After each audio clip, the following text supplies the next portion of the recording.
جب میری روح میرے جسم میں واپس آ گئی، ایک لمحہ میں نے محسوس کیا کہ میں ہاسپٹل میں بیڈ پر لیٹا ہوا ہوں۔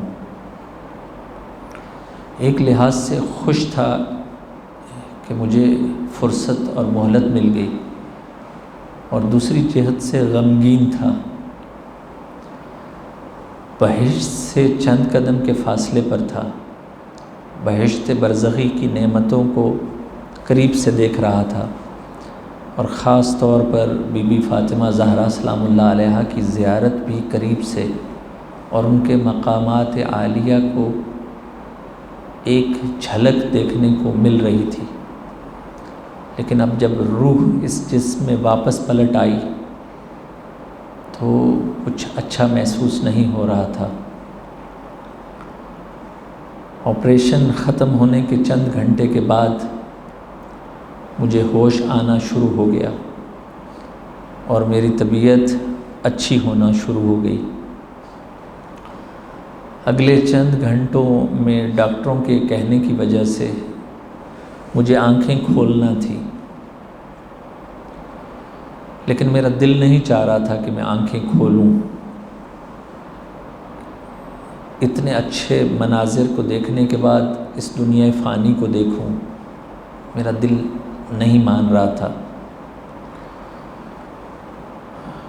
اگلے ہی دن مجھے وارڈ میں منتقل کر دیا گیا، اور جب ڈاکٹر معائنے کے لیے آیا تو اس نے مجبور کیا کہ آنکھیں کھولوں۔ جیسے ہی میں نے ڈاکٹر کے کہنے پر اپنی آنکھیں کھولیں تو میں ڈر گیا۔ ہوا یوں کہ اب مجھے لوگوں کے اصلی چہرے اور اصلی حقائق اور باطنی چہرے دکھائی دینے لگے تھے۔ کوئی جانور نظر آ رہا تھا تو کوئی بھیڑیا، اور کوئی لومڑی کی طرح مکار۔ اب لوگوں کے چہروں کو دیکھ کر مجھے وحشت ہو رہی تھی، میرا بدن کانپنے لگا کہ میرے ساتھ یہ کیا ہو گیا ہے۔ میری فیملی، میرے رشتہ دار، میرے عزیز و اقارب، میرے دوست میری تیمارداری کے لیے سب ہاسپٹل میں آنا چاہتے تھے اور مجھ سے ملاقات کرنا چاہتے تھے، لیکن میرا دل نہیں چاہ رہا تھا کہ میں کسی کو دیکھوں، کیونکہ سب حقائق میرے پر واضح ہو گئے تھے۔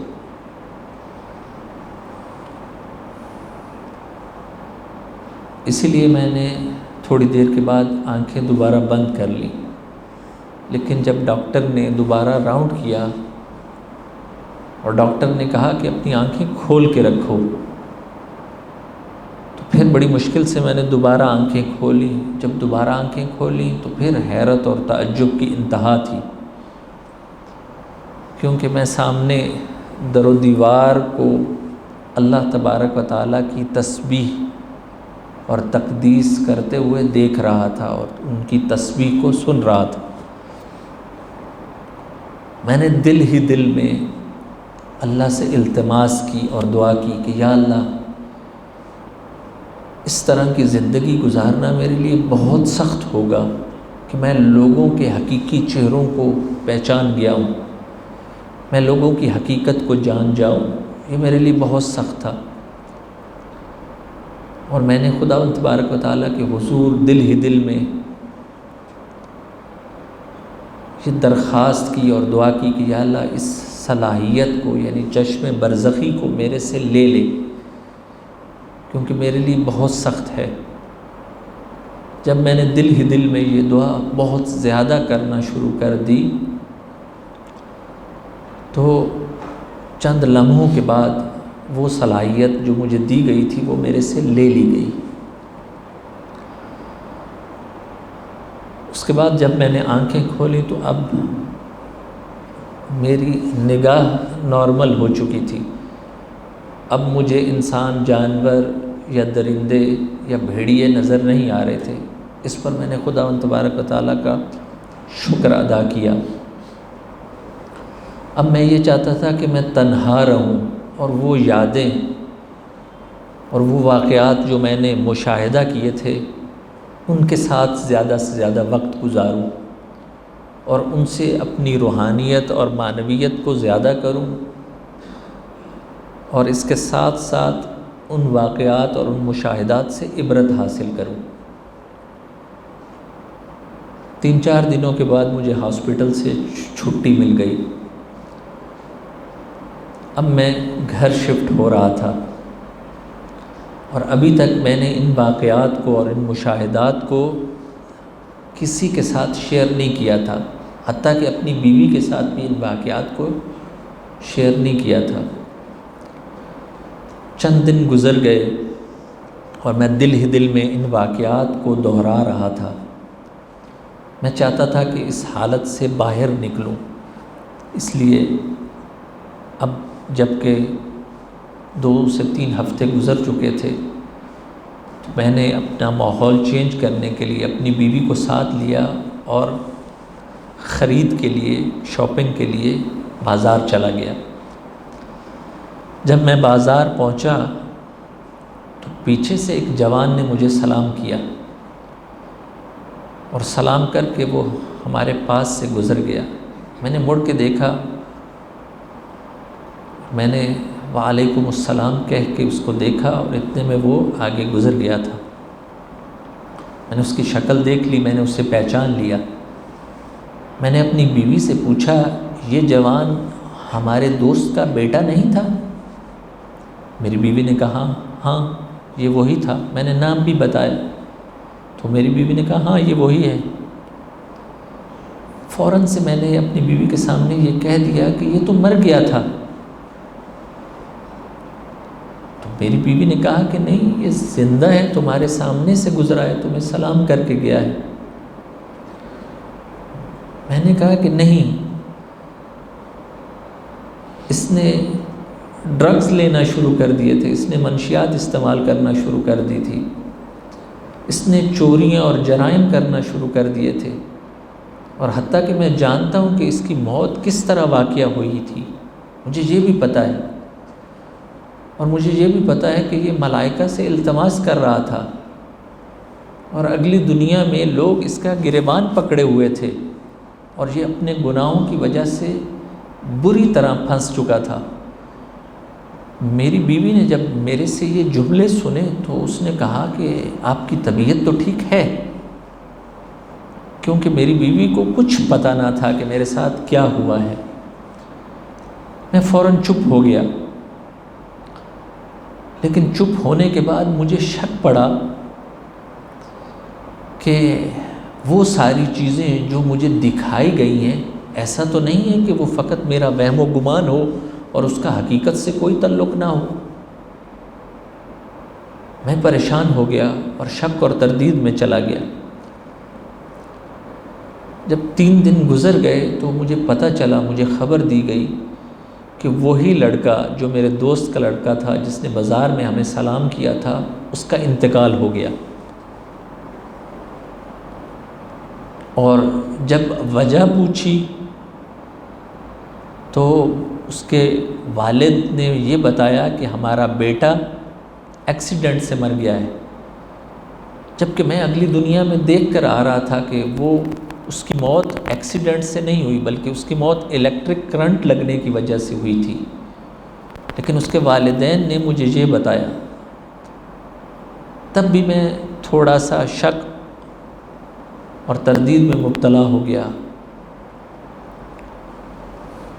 اور جب چند دن گزر گئے تو میرا ایک ریلیٹیو اور رشتہ دار جو شہر کے الیکٹرک ڈپارٹمنٹ میں کام کرتا تھا وہ میرے پاس آیا، اور اس نے باتوں ہی باتوں میں مجھے یہ بات بتائی کہ ہمارے شہر میں ایک جوان لڑکا تھا، چند دن پہلے اس کا انتقال ہو گیا۔ اور جب میں نے وجہ پوچھی اور اس لڑکے کا پوچھا اور نام پوچھا تو یہ وہی لڑکا تھا جو میرا رشتہ دار بتا رہا تھا۔ اس نے مجھے بتایا کہ اس کا انتقال الیکٹرک کرنٹ کی وجہ سے ہوا ہے، بجلی کا کرنٹ لگنے کی وجہ سے یہ مرا ہے، جبکہ والدین یہ کہہ رہے ہیں کہ یہ ایکسیڈنٹ کی وجہ سے مرا ہے۔ جب میں نے اپنے رشتہ دار کی زبان سے جو الیکٹرک ڈپارٹمنٹ میں تھا، یہ الفاظ سنے تو فوراً میں نے اس سے پوچھا کہ تم شور ہو، تمہیں یقین ہے کہ یہ کرنٹ لگنے کی وجہ سے مرا ہے؟ تو اس نے کہا کہ ہاں، کیونکہ میں اس کی ڈیڈ باڈی پر گورنمنٹ کی طرف سے میں گیا تھا، اور میں کیونکہ الیکٹرک ڈپارٹمنٹ میں ہوں اس لیے میں اس کی باڈی کو لے کر اس کے والدین کے حوالے کی تھی میں نے۔ اب مجھے یہ بات پتہ چل گئی کہ مجھے بہت سے ایسے واقعات جو فیوچر میں ہونے تھے وہ بھی دکھا دیے گئے تھے، لیکن میں نے ان واقعات کو کسی سے شیئر نہیں کیے یا اس کا تذکرہ کسی سے نہ کیا۔ پھر فوری طور پر دوسرا واقعہ میرے ذہن میں آیا، وہ یہ تھا کہ میرے کولیگز اور میرے دوست جو میرے ساتھ آرمی میں تھے، جو ایک ہی یونٹ میں تھے، میں اگلی دنیا میں دیکھ کر آیا تھا کہ ان میں سے 4-5 دوست وہ شہید ہو گئے ہیں، اور بہشت برزخی میں ان کا بڑا استقبال کیا جا رہا ہے۔ جب یہ چیز مجھے یاد آئی کچھ دنوں کے بعد، تو پھر فوری طور پر میں نے اپنے دوستوں کو فون کیا، کال کی۔ ایک نے کال ریسیو کی اور وہ سب زندہ تھے۔ تب بھی مجھے شک ہوا کہ جو چیزیں میں دیکھ کر آیا ہوں ایسا تو نہیں ہے کہ وہ میرا وہم و گمان ہو۔ میں اسی کشمکش میں تھا کہ مجھے اللہ کی طرف سے یہ رہنمائی ہوئی اور میں اپنے علاقے کے عالم دین کے پاس چلا گیا، جو روحانیت اور معنویت میں بہت بڑی شخصیت مانے جاتے تھے۔ میں ان کے پاس گیا اور میں نے انہیں اپنا سارا واقعہ ان کی خدمت میں پیش کیا اور سنایا، اپنے مشاہدات سب بتائے، اور میں نے آپریشن سے لے کر وہ اس سفر تک جو چیزیں دیکھی تھیں ان کے ساتھ شیئر کی، اور ان سے پوچھا کہ میرے ساتھ یہ کچھ ہوا ہے اور آپ بتائیں۔ تو وہ خود بھی چشم برزخی رکھنے والے تھے۔ انہوں نے کہا کہ جو کچھ تمہارے ساتھ ہوا ہے میں اس کی تائید کرتا ہوں، وہ خداوند تبارک و تعالیٰ نے تمہیں وہ حقائق دکھائے ہیں، لیکن تھوڑا صبر کرو۔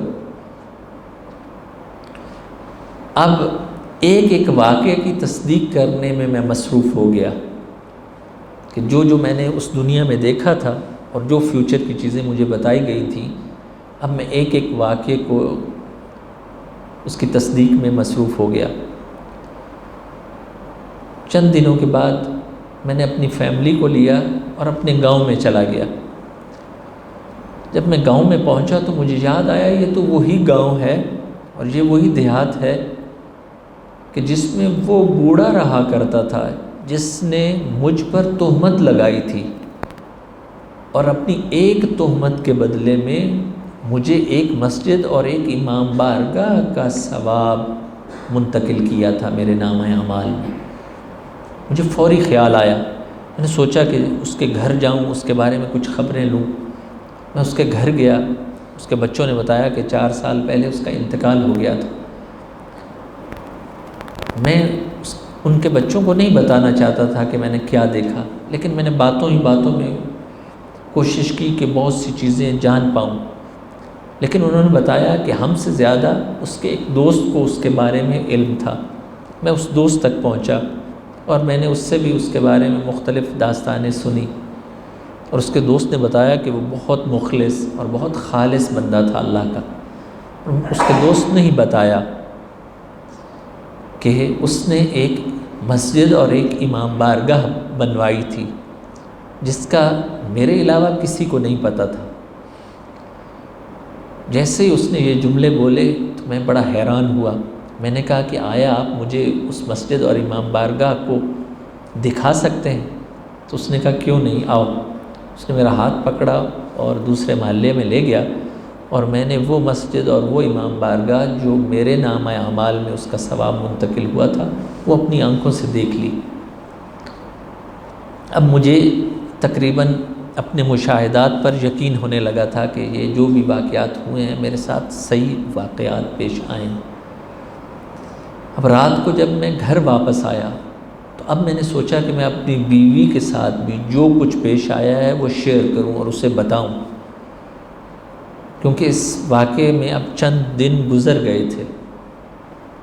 اب رات کو میں نے اپنی بیوی کو یہ سب واقعات جو کچھ میرے ساتھ ہوئے میں نے اس کو بتائے۔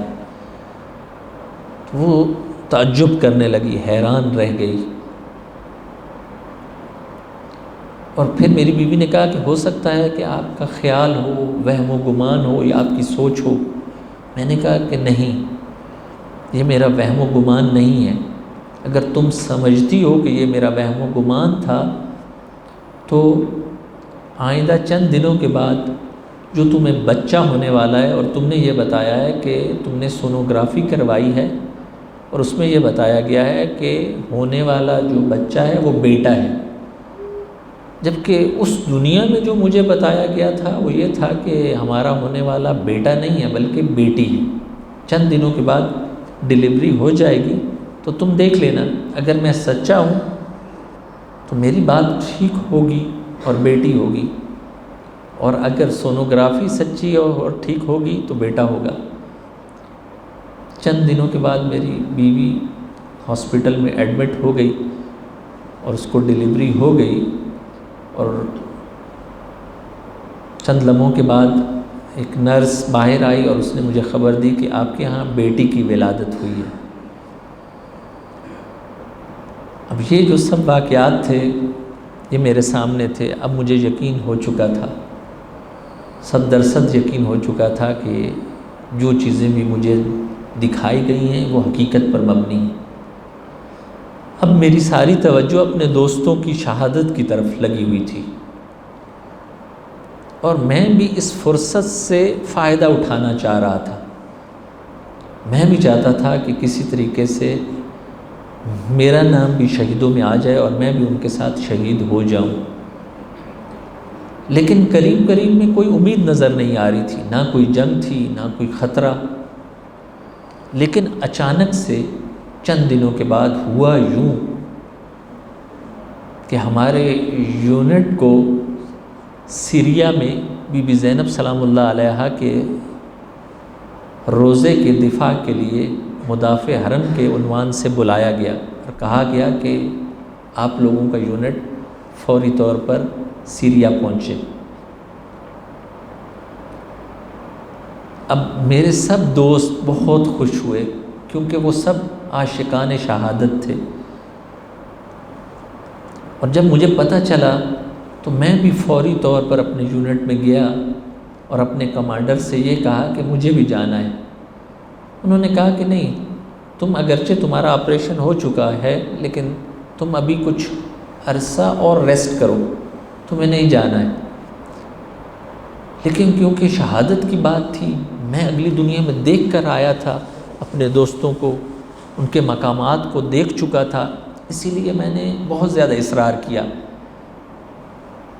جب بہت زیادہ اصرار کیا تو وہ ہمارے جو یونٹ کے کمانڈر تھے وہ مان گئے، انہوں نے کہا کہ ٹھیک ہے، تم بھی ہمارے ساتھ سیریا چلو۔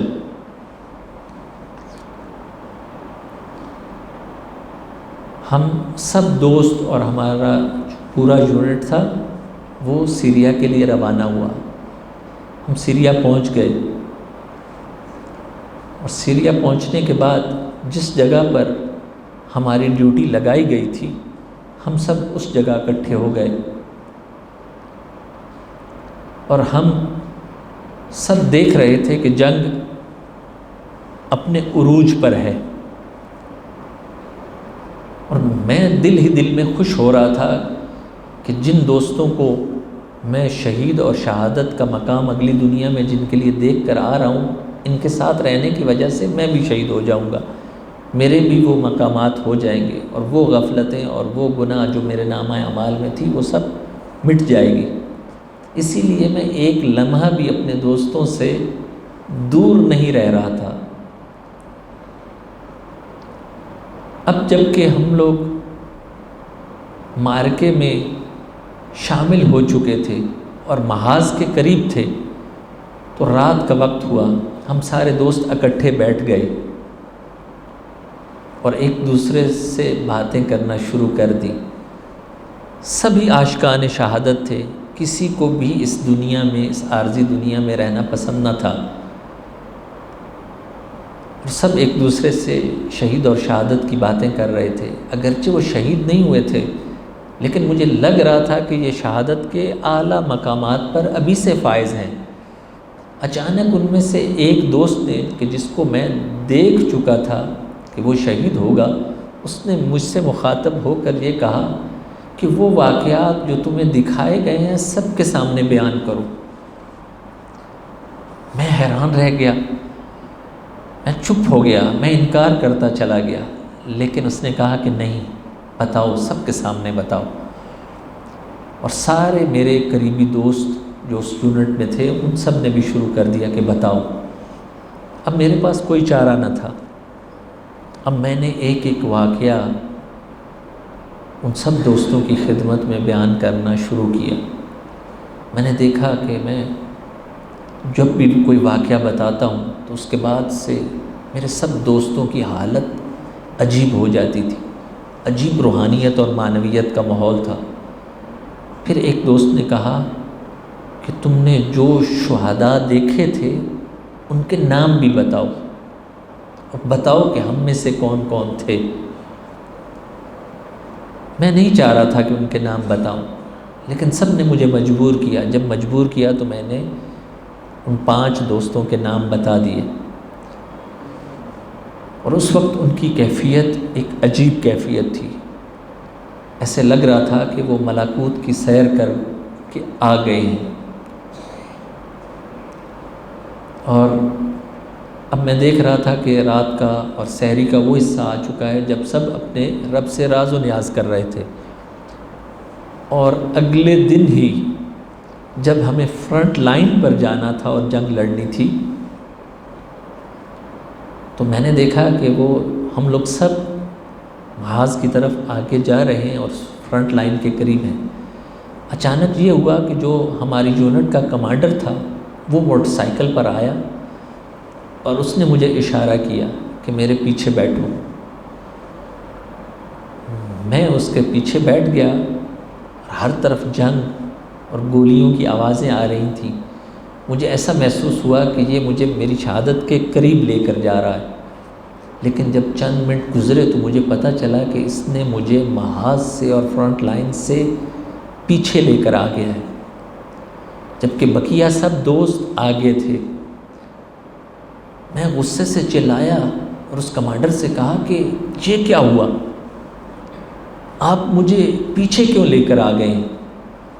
تو اس نے کہا کہ میں کمانڈر ہوں اور میرا حکم اور میرا آرڈر اور اس کو فالو کرنا تمہاری ذمہ داری ہے، میرا یہ آرڈر ہے کہ تم پیچھے رہو۔ جب میں نے غصے سے وجہ پوچھی تو اس نے مجھے یہ بات بتائی کہ تم ان واقعات کو، جو مشاہدات تمہارے ساتھ ہوئے ہیں، تم ان کو دوسری نسلوں تک پہنچاؤ، اور شہادت سے زیادہ شہید بنانا ضروری ہے، اور تمہارے یہ واقعات شہادت سے زیادہ دوسرے جوانوں کو شہید بنائیں گے۔ اس لیے تمہیں اجازت نہیں ہے کہ تم اگلے مارکے پر آ کر، اگلے مورچے پر آ کر جنگ لڑو۔ اس کا آرڈر تھا، مجھے اس آرڈر کو فالو کرنا پڑا۔ اب چند گھنٹوں کے بعد مجھے خبر ملی کہ وہ میرے 5 دوست شہید ہو گئے ہیں اور میں زندہ رہ گیا۔ میں آج بھی سوچتا ہوں یقیناً میرے میں کوئی کمی تھی یا میں زیادہ گناہگار تھا، جس کی وجہ سے خداوند تبارک و تعالیٰ نے مجھے شہادت کے مقام پر فائز نہیں کیا، لیکن میں اس کی رحمت سے نا امید نہیں ہوں۔ مجھے آج بھی اپنے اعمال پر بھروسہ نہیں ہے، اور نہ ہی کسی دوسری چیز پر بھروسہ ہے۔ اگر بھروسہ ہے تو وہ اللہ تبارک و تعالیٰ کی رحمت پر ہے، اور اہل بیت اطہار علیہ السلام کی شفاعت پر بھروسہ ہے۔ اگر آج میں جی رہا ہوں تو اس سہارے پر کہ آخری امام کا ظہور ہوگا، اور یقیناً وہ دنیا کو عدل و انصاف سے بھر دیں گے، اور وہ ہم جیسے گناہگاروں کی دستگیری فرمائیں گے، اور ہم جیسے گناہگار روحانیت اور معنویت کو کسب کر کے ان کے آوان اور انصار میں سے قرار پائیں گے۔ خداوند تبارک و تعالیٰ سے دعا ہے کہ خداوند تبارک و تعالیٰ ہم سب کو اپنے امام کا حامی اور ناصر بننے کی توفیق عطا فرمائے۔ اللہم صلی علی محمد و آل